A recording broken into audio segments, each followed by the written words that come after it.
Hello guys, good evening. Welcome back to my channel. Mag-unbox tayo ngayon ng order natin sa sa Lazada at sa Shopee. Baka mamaya budol na naman na ito eh. Oh para my sigurado, God. na-check natin. Yan.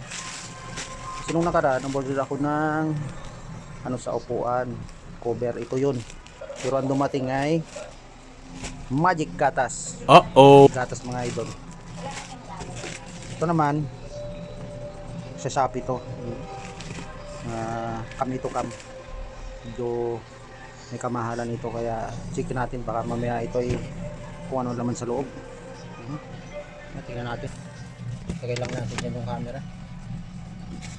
Ay, ito pala dito sa para makita.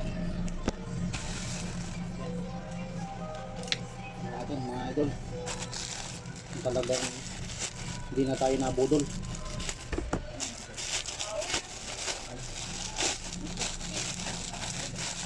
Ito yung cover sa motor.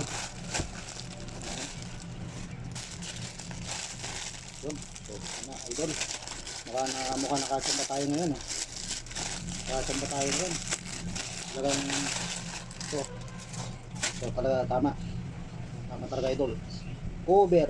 Diba cover? Yan. Ito yun. Pero nung nakaraan, in-order natin, ganito. Pero ang dumating, Magic Gatas. Yan. Yan po sir. Tama yung dumating. Yan. Kaya natin dito para malaman.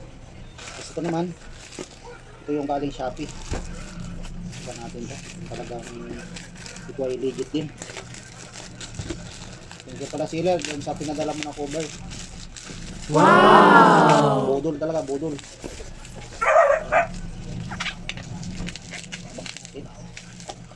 Hirap na, nakaka-nervous na ngayon ng mag-online sa mga ganito.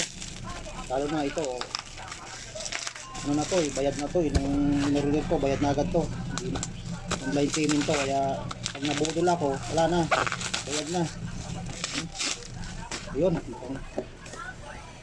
mukhang tama naman. Legit naman sa mga idol. Legit. Tama siya. Tama ito.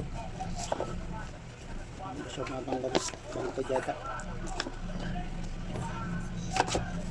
Hindi siya matanggal ba't parang may lock. Ayun.